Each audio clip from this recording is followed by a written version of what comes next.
Olá, eu sou Kelly Morato, aluna do curso de Graduação em História da UFMG. Hoje, o canal Vara História e o 6º Encontro de Pesquisa em História, o EFIS, se unem para entrevistar Fernando Nicolazzi, professor da Universidade Federal do Rio Grande do Sul e conferencista convidado do evento. O professor é ainda autor do artigo O Historiador e o Falsário, Usos Públicos do Passado e Alguns Marcos da Cultura Histórica Contemporânea, publicado na Vara História, número 60, de 2016. Muito prazer, professor. Obrigado pelo convite. Imagina. Na Universidade Federal do Rio Grande do Sul, você integra o Laboratório de Estudos sobre os Usos Políticos do Passado.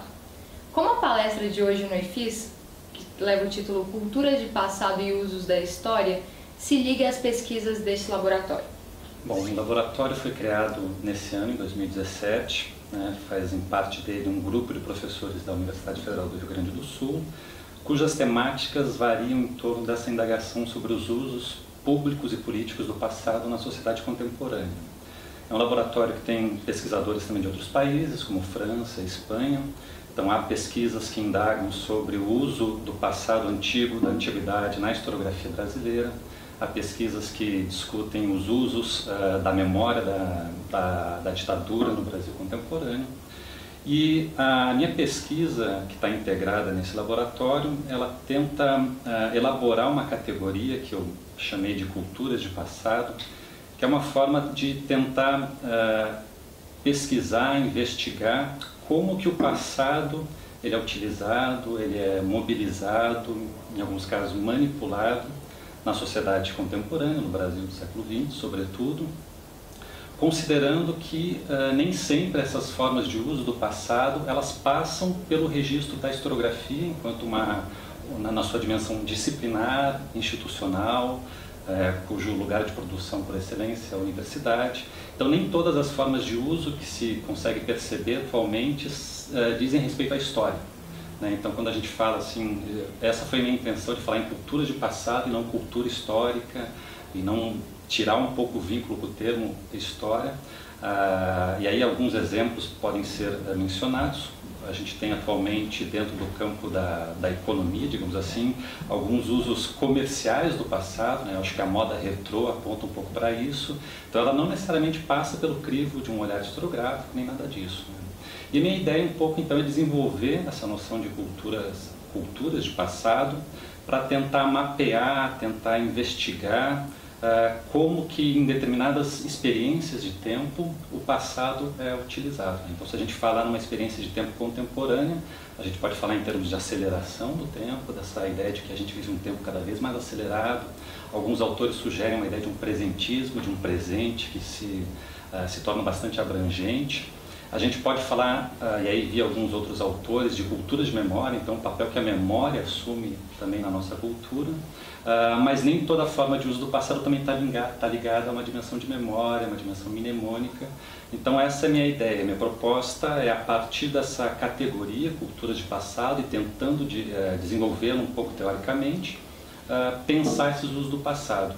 E a noção de cultura, ela me é útil porque eu penso ela tanto do ponto de vista de uma categoria, digamos assim, mais geral, que envolve símbolos, significados, representações do passado, mas também aquela ideia, talvez um pouco mais rudimentar, de cultivo, de cultura, quase que no sentido agronômico mesmo. Então, como que alguns passados são cultivados, como que alguns outros passados não são cultivados, e aí tem todo esse jogo de lembrança e esquecimento dentro da sociedade contemporânea. Então a minha proposta vai um pouco nesse sentido dentro do laboratório. Bacana. Em seu artigo na Vara História, escrito com Caroline Silveira Bauer, vocês concluem com uma ironia, afirmando que cada sociedade tem um marco que merece. Como é essa história dos vários marcos que os leitores encontraram no artigo?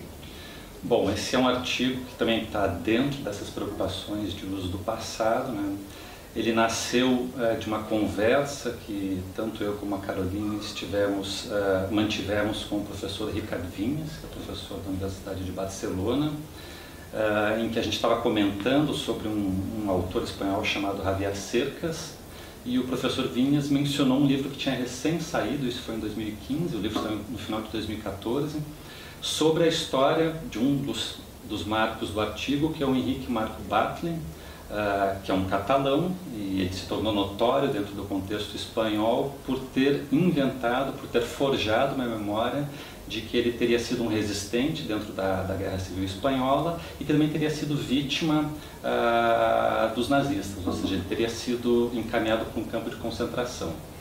Então ele teve uma repercussão muito grande, muito intensa, né?